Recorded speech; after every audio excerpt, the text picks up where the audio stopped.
All right, good. Now we can start. That was our warm-ups. I'm just kidding. Well, kind of.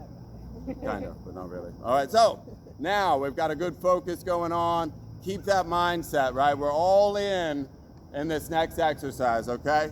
All in. I'm standing on a log in a lake, and so are you. And you want to reach out and test the water, but don't fall in.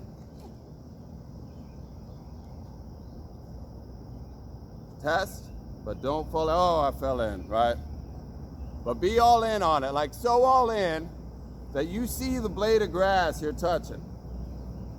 And touch it, but don't fall into it.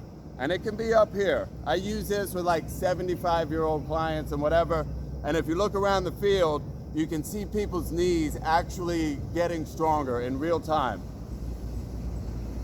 And with zero instruction, it's starting to happen around. But next, try and touch the next blade of grass. How are you going to get a little bit further? The game of centimeters.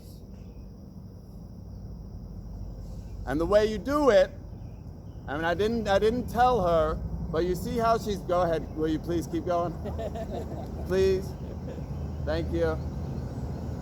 She's counterbalancing with her upper limbs. So start to play with your balance. It's pretty cool.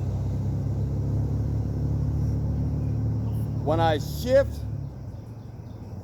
and counterbalance with my upper limbs, my center of gravity moves over top of my stabilizing limb. Try it on the other side. How many? I don't know. Few. And if you're feeling good and stable, then see if you can hold it for a 3 count. So on. Right? And this is something that you can push your own self on with that all-in mindset. I'm all in. Did I touch? Yes. Did I fall in? No. And if that is not the order of your answers, then you just try again. Oh, I got it. And then you get that little success bit, right? I got it. Good deal. Now take the same concept back to the first leg, but this time I'm not going to watch it. I'm going to take it to the rear.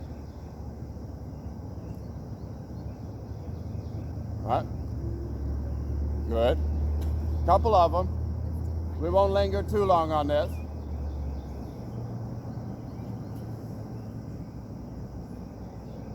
Yeah, and the counterbalancing and so on starts to happen naturally. When we're going to the rear, it's kind of like I close up this one side and I open up the other for the reach, right? Try it on the second leg. Open up, I'm on my left side, so I'm reaching back with my left foot. I'm reaching forward with my left elbow. The lower arm is kind of inconsequential here because I can get that long line from elbow to ankle.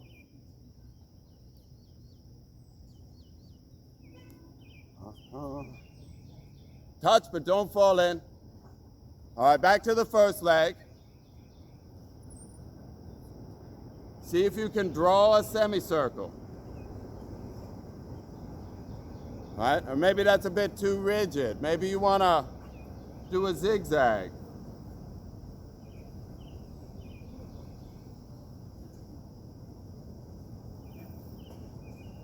Maybe you say, I wonder if I can go out further to the front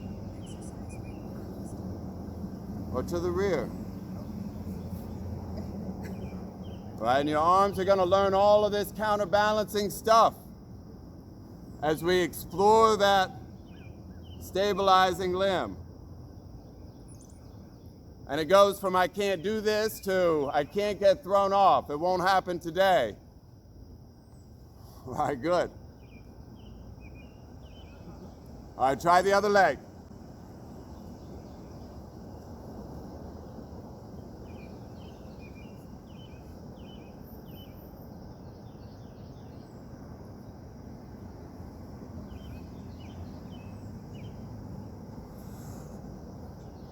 All right, fun stuff. Big dividends for the stability in your legs, okay? Now remember how we started with a kind of a coordination drill? Who fancies themselves coordinated? Agility, flexibility, power, strength, stamina, coordination. It is one of the big pieces of the movement puzzle of what it means to own and operate a body. Dancers generally have the top tier on that, but martial artists and such as well. You don't have to be a master, though, to have a practice, you see. We're going to play with our coordination a little bit. And now I'm going to use that water testing thing to control my cadence as I go left to right with it. You see, I've got this little water test here. I shift to it. I reach to the rear. And I end up, yeah. Opposite on the arm. All right, I'll give you the posterior there. Thank you.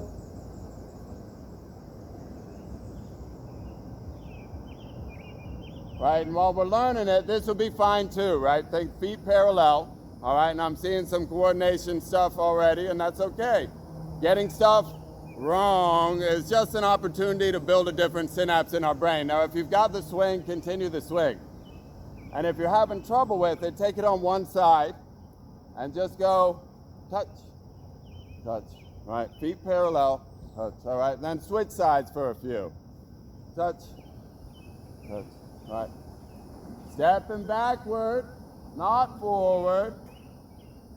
We get this little swing. And swing in Portuguese is pronounced ginga. And ginga is the basic footwork of capoeira, which is this Brazilian sport / dance martial art thing. And the high practitioners can do all kinds of wild stuff, but like I said, you don't have to be a high practitioner to have a practice. But we got some mix-ups here. So meet me in the middle, right? And if you got it, then this will just help clarify it. Little bit of a crouch, right? Right leg goes back, right arm comes forward. We're gonna go 3 times. 1, 2, 3, good. Then the other side. 1, 2, 3, good. And then into pace. 1, 2, 3, good. Other side. 1, 2, 3. This time we're going 2 times. 1, 2, switch. 1, 2, 2 times again. 1, 2, 1, 2. Good. Now swing. Oh, missed it. Switch the arms. Keep the legs. Good. Good. Keep reaching forward with that back foot arm.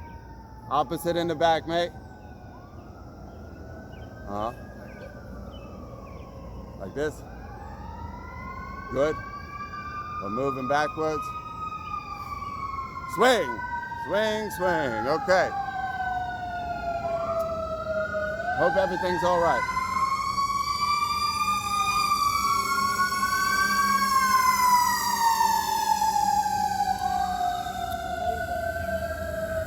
All right, so swing or Jenga is the plain old 2-step.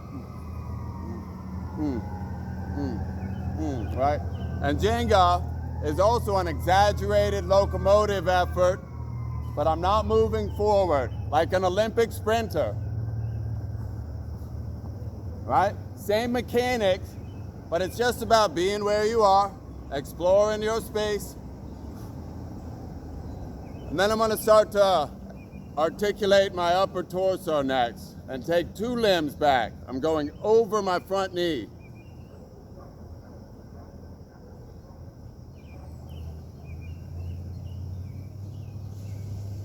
And there's no shame in the game if you need to break it down. Like we're still going open side here. Opposite miss.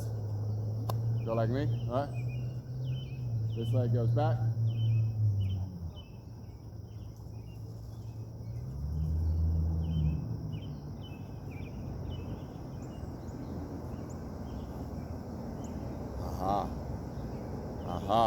Remember that toe spike? That's kind of what we're touching each time. All right, Jenga 2. 2 limbs go back over the front knee. Opposite. Yes on the fix. No. Then you mix it again. And this is all great stuff for your brain, by the way. Not to mention your legs. And talk about legs. You say, oh, this is kind of fun, but I like to, train big. So, see about putting your training load up by making yourself small. Teeny tiny Jenga. Under the table. I still have the footwork. I still have the arm and leg coordination, but everything's tiny. Teeny tiny. Teeny tiny.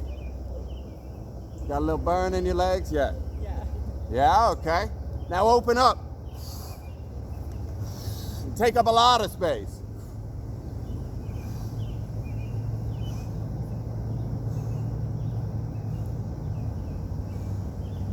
Uh-huh. Good. And pop up and have a breath. Or maybe 10.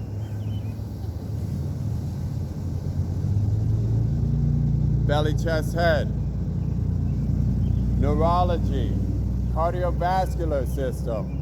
Muscular system, right? Just take on the information.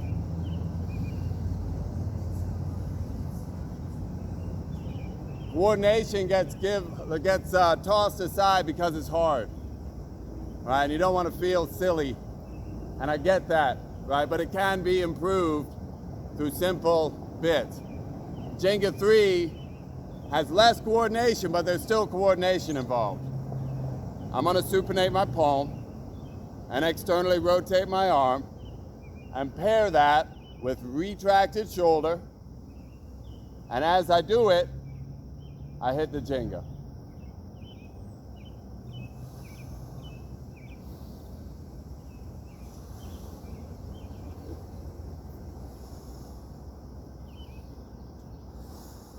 And this one I call Jenga 3. 3 limbs go back. I also affectionately call it the bird, for obvious reasons. But if you ever really watch a bird fly, they use the retraction to get a more powerful stroke to the front. And there's degrees to the 3. I can go below shoulder height. I can look at shoulder height. I can look above. All the way up to and including full overhead, but I still want to be filling up the arms, taking out the slack in the arms.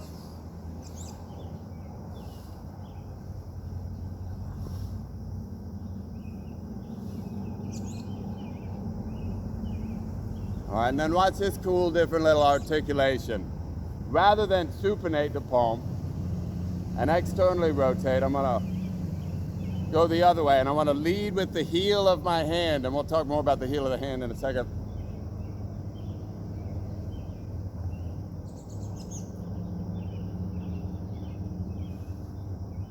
Because if my arm is internally rotated, you see how my shoulder orients to my rib cage. And if it's externally rotated, I get a different look at the shoulder.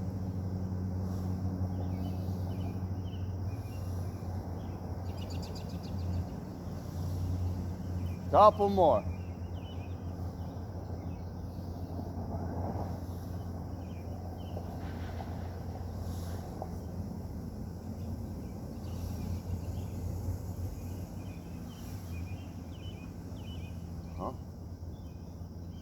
Back up.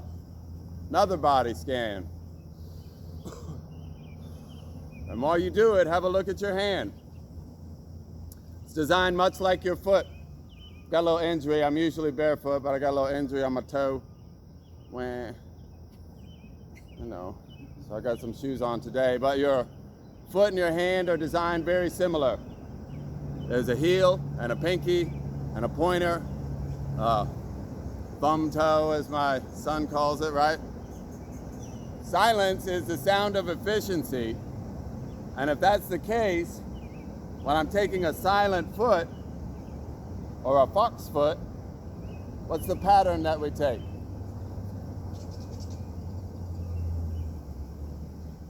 Anyone? Heel toe. Heel toe, right? Or more specifically, heel, pinky, pointer. All right, now we're going to use that same kind of thing as we approach the ground for a 2-point to 4-point transition. All right, I want to use my crouch to get me close to the ground. Flat foot, anterior pelvic tilt, maybe elbow to knee. And when my hand contacts the ground, watch real quick. I want to heel, pinky, pointer. I want to peel on and peel off. All right, but there's other things at play.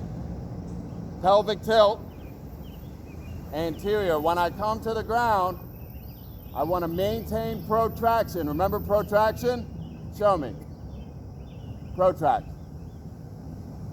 Protract. Protract. Continue to protract. Protract. Protract. Right, and then retract. Right? Okay, so we want protraction. And I want posterior pelvic tilt. So I have a hollow body, and that way I don't have a droopy spine and I don't have droopy shoulders, right? Protracted shoulder, posterior pelvic tilt, 2-point, 4-point transition. Try it out. Crouch, walk out. First bit is to touch the knees to the ground, right? And that might be what needs to happen because of the wrist. And it's okay, the wrist is the weakest part on pretty much anyone I've ever worked with. It's no surprise that Nana broke her wrist when she went down because she hasn't touched the ground in 30 years, right? Touching the ground, and then let the knees pop down. Hit your hollow body, and pick it back up, right? And then the next part would be to float the knees. And then my hips and shoulders are level, my knees are precariously close to the ground, I have hollow body, my hands are active. The next part would be to walk out to the high plank, but only if you've got that posterior pelvic tilt. And you've got the hollow body. And the next part would be to take the hands out and over only as long as I can hold my hollow body.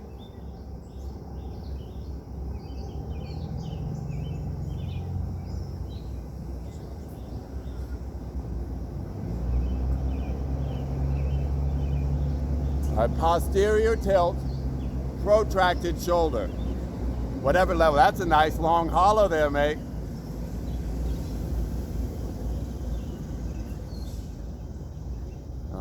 Long hollow. Keep that tailbone tucked. Remember posterior tilt, water spills to the rear. It's the same thing. There, all right? In and out. All right. Next time you pop back up, I'll meet you back in the jingo.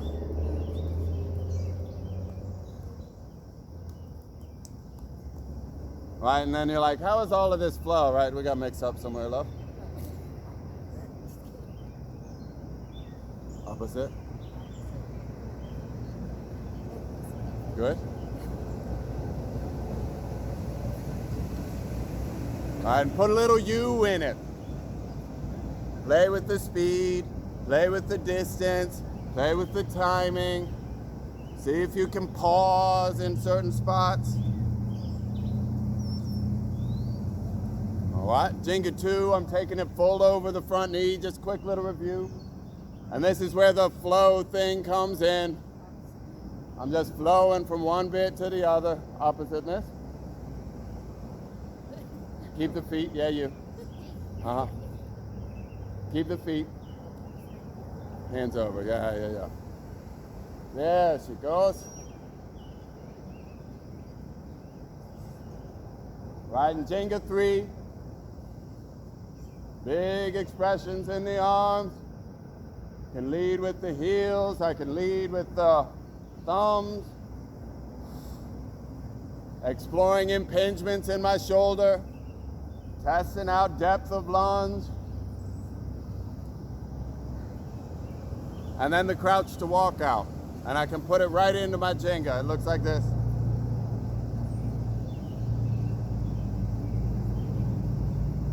And crouch to walk out sets us up for all kinds of other stuff, but we don't really have time for that today.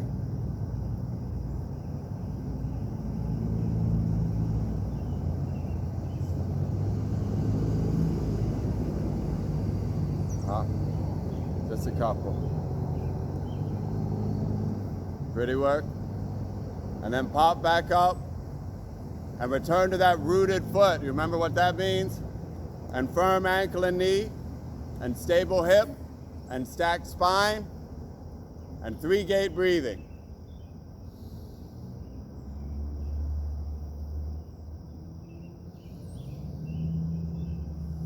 Belly, chest, head. Keep that mindset. We're almost there. You might feel fatigue inside of that skin. That's fine. You earned that.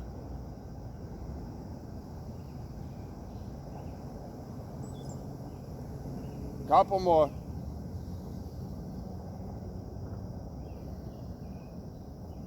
And then on this one, inhale and take the hands skyward. We're going to make a transition to the ground. It's going to be exhale and fold. And inhale and reestablish your spine. And exhale and release to high or low push-up, whatever's available to you. And from there, it's inhale and it's hips up and head up and hips down, excuse me. And then switch to hips up and head down. All 4 limbs long. Walk it around a little bit. Never static, really.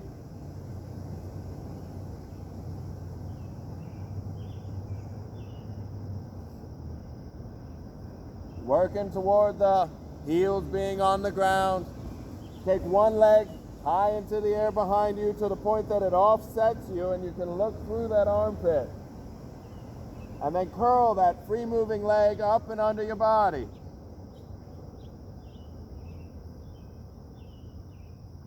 And ease into the pigeon or half pigeon. I want my hips squared to the ground. I want a little bit of pressure on my shoelace and the top of my knee. And if I'm not getting an extraordinary stretch in that front leg, and that is great work right there, love, there's no reason to go any further, right? If I'm not getting an extraordinary stretch in the back side of the front leg's hip, I just turn the volume up on it. Up to and including full front split if you've got it.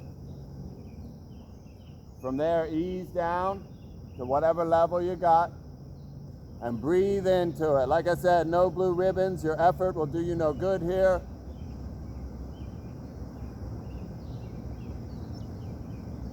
Maybe it's elbows, maybe you get full lay on the floor, third eye to ground.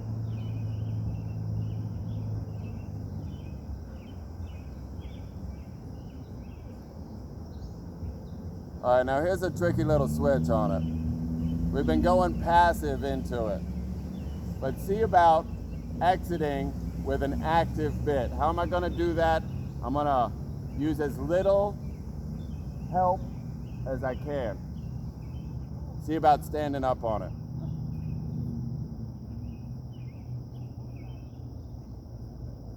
Right, but I can have 2 fingers, 1 finger. Ah, see, that's active mobility, and there's a difference. All right, go ahead and let that hip to the floor. You're already kind of grassy, so just do it. You're good. Switch those legs out. Try it on the other side. Appropriate volume determined by how high the leg is, and then set up on top of it. And this right here might be it. If you do a lot of sitting, this one right here has probably got plenty of tension on the hip.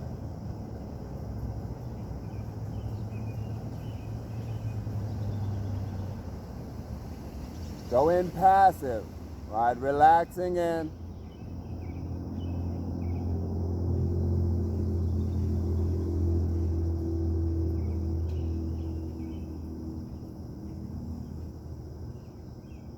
And then extend the spine. And see about active exit.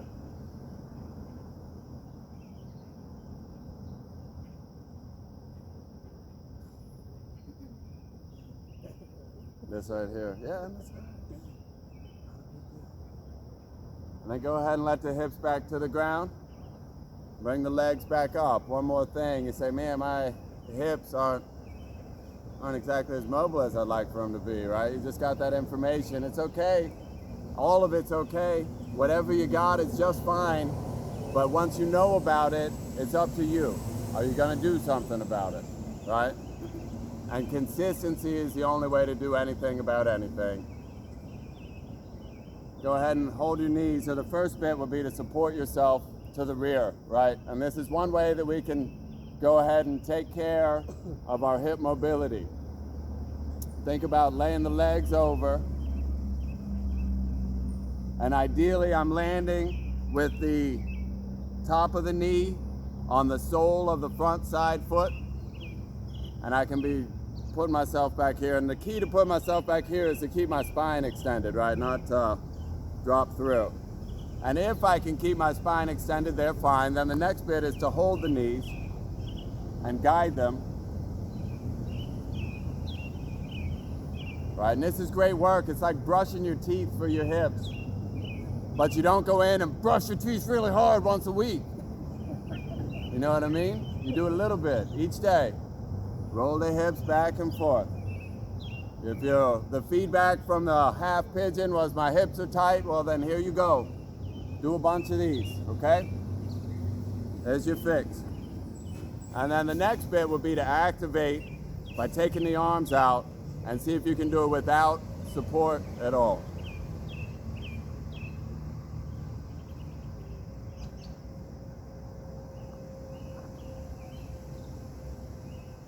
Pretty work. And next time you come back through the middle, approach an easy cross-legged position, whatever that means to you. And sit tall from it, extended spine. And then take the legs out, and it can be through pike or straddle, and then cross them the other way. She said, what? I wasn't paying attention the first time. I was looking at this one. I don't know which way I was. The one behind it, the look on the gal behind you's face, she was like, yeah, no, just cross your legs the other way, right? Left over, right over. And you might feel a difference. And if you don't, then please share your secrets. Because left and right are different, yeah. All right, now let's try it with our arms, right? And you can say cross-legged or you can sit straddle or whatever. But if you're sitting with your legs out, make sure that you've got a neutral hip. And that's a whole other lesson about how to sit on the ground. I have folks that come to me that want to learn how to do handstands, but they can't sit on the ground, right? So you gotta start at the beginning, right? And sitting on the ground is something that gets taken from us, from all the sitting and so on. It's not your fault. It's the chair's fault. There's industries that collude to close your torso off like this, you know. But cross-legged or straight-legged, however you end up, cross your arms, lace them. Like you got a point to prove. Yeah?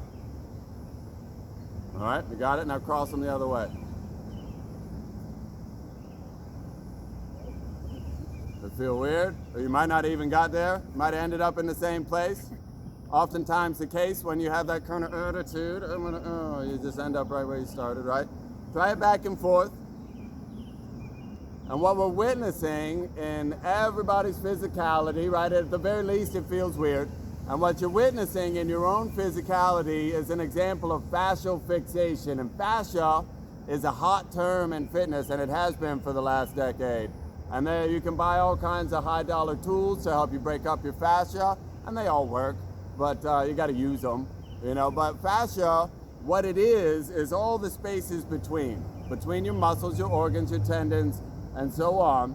And fascia is really what adapts about us. Like, yes, our muscles can get more endurance and whatever, but if we're not talking about strict patterns, it's not how many muscles do you have, bro. It's how many movements do you have? Can you Jenga, right? Can you sit on the ground in a straddle? Can you roll? Right? What movements can you collect? And the more your fascia is put up to a task, it will get really, really good at it. Like you see it with the long distance endurance athletes and so on. And they move for so long, and their fascia is so refined for that forward locomotion that they have trouble moving left and right. And they have trouble in their hips. So when is strength, how much strength is too much strength, how much running is too much running? It's whenever it starts to limit something else, because it's all connected.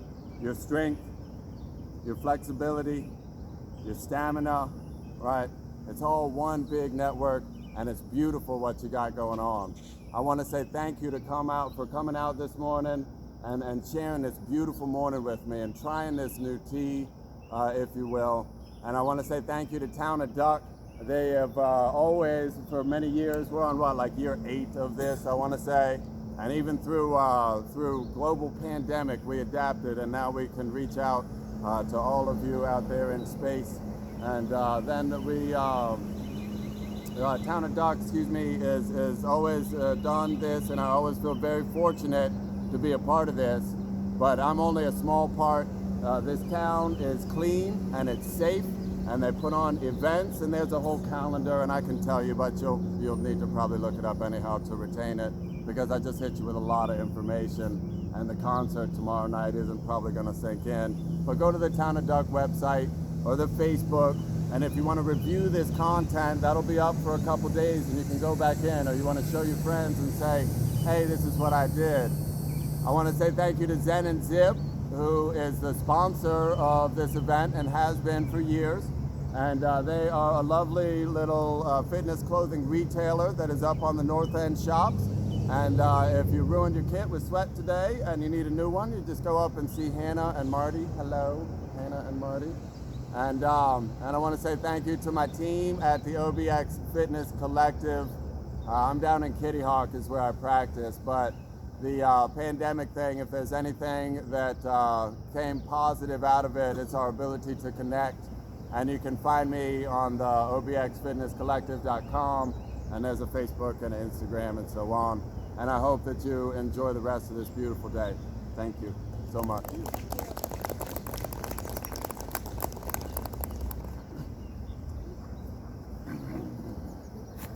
Bye now.